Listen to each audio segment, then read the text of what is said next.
جمهور علما ذکر کوي وایي د اختر د ورځې یا د اختر د شپې د دې نفقې مالکي د اختر د ورځې د خرچې وسې کېږي یا د اختر د شپې نو دا به صدقة الفطر ورکوي او د جمهور د قول چې دی نو دا راجح دی پکار ده چې په دې باندې عمل. بسم الله من الشیطان الرجیم بسم الله الرحمن الرحیم.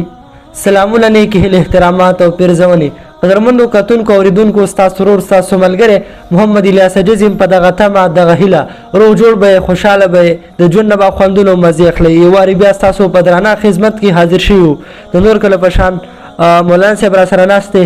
ټولو وړاندې ورته په نننۍ خپرونه کې هرکلی په خیر الله ستړي مه شي. السلام علیکم ورحمت الله وبرکاتو. وعلیکم السلام ورحمت الله وبرکاتو. مولانا صاحب څنګه یې ښه صحت هم ښه دی؟ خیر دی الحمدلله. تاسو خیر؟ خیر دی. ډېره مننه مولانا صاحب پروګرام ته په راتلو باندې. نن به چې کوم دی نو د صدقة الفطر باره کې لږ شرباس مباحثه وکړو چې زمونږ کتونکو ته څه علم کې اضافه د هغوی وشي. صحیح دی انشاءالله. مقصد او حکمت د صدقة الفطر فضیلت څه دی؟ بسم الله الرحمن الرحیم. قال الله تعالى قد أفلح من تزكى. وعن ابن عباس رضي الله تعالى عنه قال فرض رسول الله صلى الله عليه وآله وسلم زكاة الفطر طهرة للصائم من اللغو والرفث وطعمة للمساكين فمن أداها قبل الصلاة فهي زكاة مقبولة. حديث إلى آخره رواه أبو داود.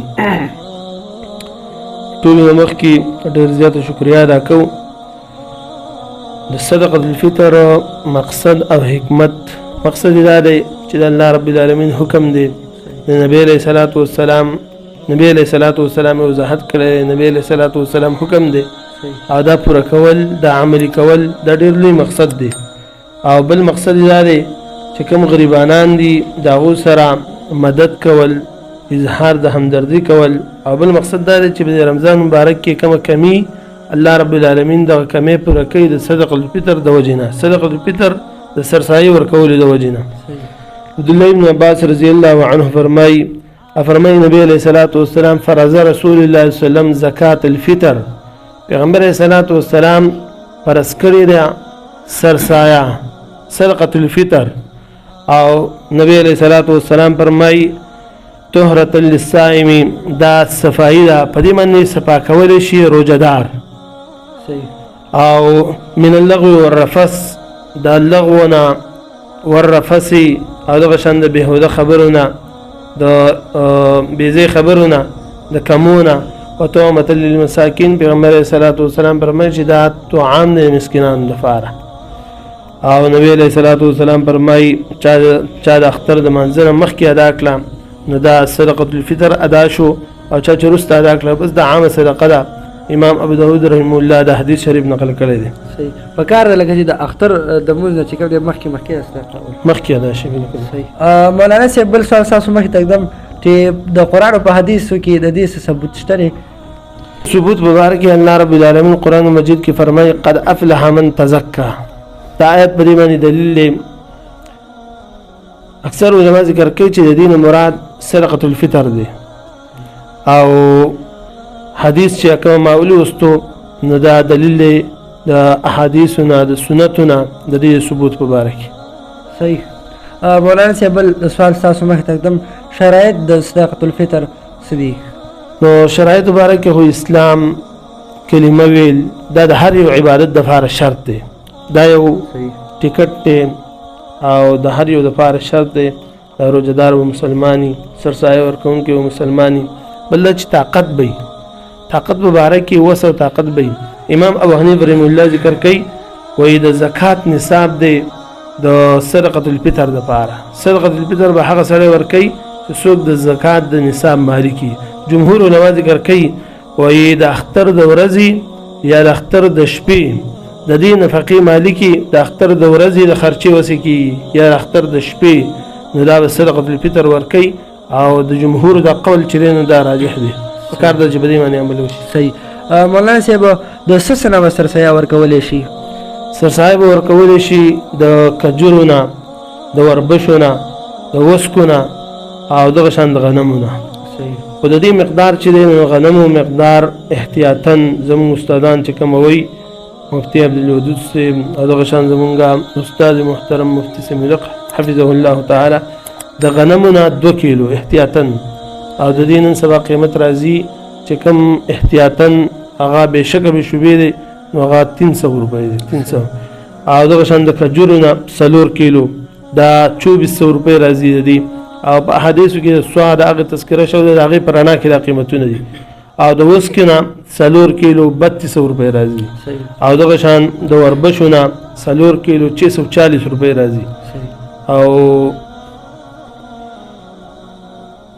دلته به د سلمو چې کوم دی سرسایه ورکولی شي بس دلته چې په کومه علاقه کې کوم یو څیز باندې زیات عملي کوم یو څیز رایجي مثال په تور باندې دلته غنم زیات کیږي نو غنم نه ورکول پکار دي نور که چا د کجورو حساب ورکو یا د وسکو حساب ورکو یا د وربشو حساب ورکو نو هم بالکل جایز دي یو بل سوال ستاسو مخې ته اقدم یو انسان دی څه د مجبورۍ د لاسه د بیمارۍ د لاسه روجې نه نیسي هغه د دغې روجو چې کوم دی نو فدیه ورکوي نو څومره فدیه به ورکوي نو مسله دا ده چې څوک روجې نه نیسي نو پکار دا ده چې هغه دغه روجې بیا ونیسي چې طاقت یې او شیخ پانی او شیخ پانی هغه سړی چې هغه د عمر د وجې نه ډېر زیات بوډای یا ډېره زیاته بوډۍ ده او د هغې واپس د ښه کېدو امکان نشته د صحت میلاوېدو نو د هغو لپاره روژې بیا فدیه ورکول پکار دي او د فدیې چې ده نو هغه د یوې سرسایه لکه یوه سرسایه د یوې روژې فدیه ده لکه مثال په طور باندې یوه میاشت روژې نه نیول نو 9000 روپۍ راځي د غنمو د حساب مطابق اندازتاً او سرسایه به د چا نه ورکولی شي سرسایه به د مشر نه ورکولی شي د کشر نه به ورکولی شي د امام بخاري رحمه الله امام مسلم رحمه الله حدیث شریف ذکر کړی دی وهي فریضة علی الکبیر دا فرض دی علی الکبیر په مشر باندې نو مشر دی بوډا دی دا به هم سرسایه ورکوي بوډۍ ده دا به هم سرسایه ورکوي والصغیر والذکر والانثى نارینه زنانه ماشومان دا ټول پرې کې داخل دي حتی چې یو سړی دی هغه د اختر په پرون باندې پیدا شو نو د دې به هم سرسایه ورکوي او د سرسایه د قضا فدیه د سرسایه څه ده د سرسایې د قضا په باره کې لکه څنګه د سرسایې دپاره د روژه شرط دی چې په دې روژه کې ورکړلی شي د اختر د مانځه نه مخکې د وړوکي اختر د مانځه نه مخکې لکه مثال په طور باندې د جمعې د لمونځ دپاره د جمعې د ورځ شرط ده نو دقه شان د سرسایې ورکولو دپاره د اختر د مانځه نه مخکې چې د څومره روژه ده نو دا شرط ده د دې وجې نه اکثر علما ذکر کوي لکه امام ابو حنیفه رحمه الله چې کله رمضان مبارک داخل شي نو بیا به سرسایه ورکوي نو د هغو دپاره شرط دا ده چې کله دخول وشي یعنی کله چې رمضان مبارک داخل شي نو په دې ټیم کې بیا سرسایه ورکولی شي چې هر کله یې ورکوي او بعض علما ذکر کوي چې د اختر د مانځه نه مخکې ورکولی شي بس خلاصه دا ده چې د اختر د مانځه نه مخکې په دې ټول رمضان کې سرسایه ورکولی شي او ښه خبره دا ده چې غریبانان دي مسکینان دي او په داسې ټیم کې هغوی له ورکړلی شي هغوی پې ځان نه جامه پیزار وغیره دا پې والي صحیح سرسایه به چا له ورکوو نو سرسایه به ورکولی شي دا او بعضې علما ذکر کوي چې دا 8 قسمه چې کوم کسان دي د زکات د هغو دپاره چې زکات کومه نصاب دی کوم مستحقین دي چې هغه 8 مصارف دی الله رب العالمین ذکر کړي انما الصدقات للفقراء والمساکین دغه اشاره به انشاءالله کافي علامه ابن تیمیه رحمه الله امام شوکانی رحمه الله او زموږ استادانو استاد علامه شیخ گوهر الرحمن رحمه الله دغه رای داره چې دا نبی علیہ الصلوۃ والسلام خاص کړل چې وطعمة للمساکین مسکینانو له ورکول نو لهدا دا غریبانو له ورکول پکار دي لکه غریب له ورکول پکار دي مسکین له ورکول پکار دي مولانا صاحب اوسو کې یو امام له ورکوي څنګه نو پیش امام له سرسایه ورکول نو زه به دا ویم چې دا انشاءالله چې بهتر به د هغې وجه دا ده چې تاسو به خیال کړئ چې په معاشره کې د امامانو لکه د هر چا ترقي کېږي خو د امامانو چې کومه تنخواګانې هغه به ځای باندې ولاړی خلکو ته دا پیسې د ډېر زیات ښکاري او څنګه چې د عام سړي څنګه دغه راځي د ضرورتونه راځي دغه شان د امام هم ضرورتونه راځي نو که فرض کې امام له سرسایه ورکړلی شي انشاءالله د هغې پې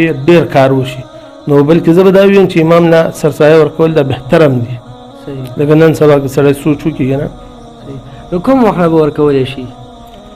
نو سرسایه به ورکولی شي دا احناف علما امام شافعي رحمه الله شوافي علما دا ذکر کوي چې رمضان مبارک میاشت چې کله شروع شي او احناف علما هم ذکر کوي چې کله رمضان مبارک داخله شي نو بس سرسایه بیا ورکولی شي او یوم العید ورځ د اختر دای وجوب الادا ده یعنی واجب دی بدی کې چې اختر په ورځ باندې د منځنه مخکې سرسایه ده بالکل لازم ده چې انسانان ورکي امام مالک رحمه الله امام احمد بن حنبل رحمه الله ذکر کوي وای د اختر نه یو ورځ یا دو ورځې مخکې ورکول پکار دي او لکه د اختر نه یو ورځ یا دو ورځې مخکې ورکول دا بهتر دي د صحابه او د عملو علامه مبارک پوری رحمه الله ذکر کوي چې دو ورځې مخکې ورکول پکار دي او بس د اختر د مازنه مخکې ورکول پکار دي نو خلاصه د دې مسلې دا ده چې کسو کې رمضان مبارک شروع شي او سرسایه ورکي نو هم کی او لکه د دې علما او ائمه د اقوالو پرانا کې او کپرز کسو کو د اختر بس د اختر د منځنه مخکې سرسایه ورکول پکار دي خلاصه صحیح. ډیر مننه مولانا صاحب د ټایم راکولو د نننۍ پروګرام ټایم سر ترسي. مولانا صاحب اخر کې څه میسج پیغام ورکول غواړي؟ نو بس پیغام دا دی چې سرسایه ورکول دا بچا باندې احسان نه دی چې چاله ورکی او یاره په هغې باندې احسان وکړو په دې باندې شکر ادا کړه چې ستا سرسایه چا قبوله کړه او بله مسله دا ده چې د الله رضا دپاره ورکول پکار دي او په دې جذبه باندې چې زمانه کم کمی شوی دی نبی علیه صلات وسلام چې څنګه فرمایل دي چې دا د بېهوده خبرو نه د لغو خبرو نه دا د انسانانو دپاره دا کافي کېږي یعنی دا د هغې نه الله تعالی هغه کمی پوره کوي د دې د وجې نه هغه کمی پوره کوي چې رمضان مبارک کوم راغلي نو انتهایی په اخلاص سره په صحیح نیت سره دا ورکول پکار دی او مستحق دی ورکول پکار دي چې هغه مسکینان دي او دغه شان دي زمونږ ملګري چې کومه تذکره وکړه چې کومه ائمه دي هغو له ورکول نو اکثر داسې دي چې هغه غریبانان دي یو کس نیمه پکې مالداره او بهرحال غریبانان مسکینان په معاشره کې دا هېڅ چېرې هېرول نه دي پکار د دې نه علاوه داسې د انسان وس کېږي نو هم د هغو دپاره خرچه ورکول پکار دي جزاک الله خیر. صحیح ډېره مننه مولانا صاحب. قدرمندو دا او نننی پروګرام چې سر ته ورسېدلو د بل پروګرام پر امام محمد الیاس عجز او قاری الیاس رباني صاحب او زموږ ملګري راکړي اجازت چېرته مې ښاد اوسئ اباد اوسئ خوشحاله بریالي اوسئ د لوی الله په امان. السلام علیکم ورحمت الله وبرکاتو.